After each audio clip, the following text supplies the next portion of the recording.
मनीष भट्टाचार्य से खबर पर ज्यादा जानकारी के साथ जुड़ गए। मनीष, चुनाव आयोग की तरफ से टीएमसी के तमाम वो आरोप जिसमें धांधली की बात की जा रही थी उसे खारिज किया जा रहा है।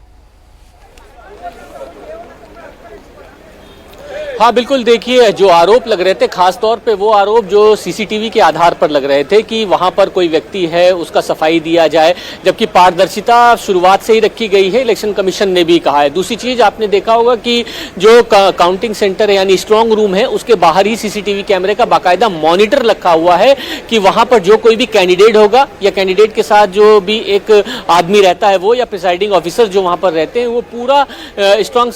जो कंट्रोल रूम है उसके अंदर क्या घटित हो रहा है वो दिखे, जहां पर खासतौर पर ईवीएम रखा हुआ है। लेकिन तमाम चीजों पे सफाई दी है, लेकिन अभी फिलहाल ममता बनर्जी भी जो है वो एक स्ट्रांग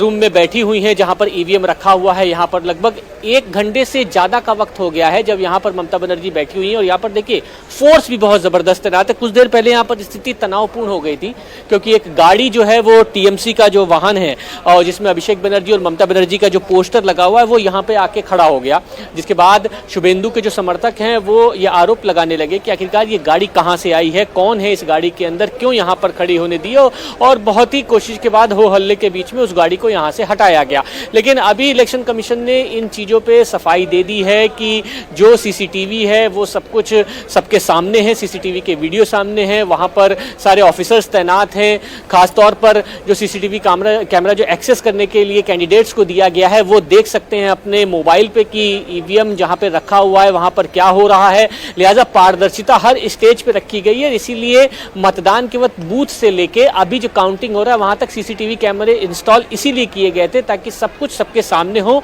पारदर्शिता पूरी तरीके से हो। फिर आरोप अगर ये लगाए जा रहे हैं तो बेबुनियाद हैं। लेकिन टीएमसी के नेता दोनों, खासतौर पर कुणाल घोष और शशि पांड्या पहले धरने पर बैठे और उस वक्त वहां पर ये बात कही जाने लगी कि ममता बनर्जी आने वाली है, लेकिन ममता बनर्जी नहीं आई। वहां से लगभग 1 किलोमीटर दूर जहां पर ये दूसरा जो काउंटिंग सेंटर है यहां पर ममता बनर्जी इसी स्ट्रांग रूम के अंदर बैठ गई और लगभग 1 से 1.5 घंटे का वक्त अभी हो चुका है। अभी भी ममता बनर्जी इसके अंदर बैठी हुई हैं और बाहर बाकायदा लंबी चौड़ी फोर्स भी तैनात की गई है और तमाम लोग ये कह रहे हैं कि ममता बनर्जी अंदर क्यों बैठी हैं, उनके साथ फिरहाद हकीम भी क्यों हैं अंदर।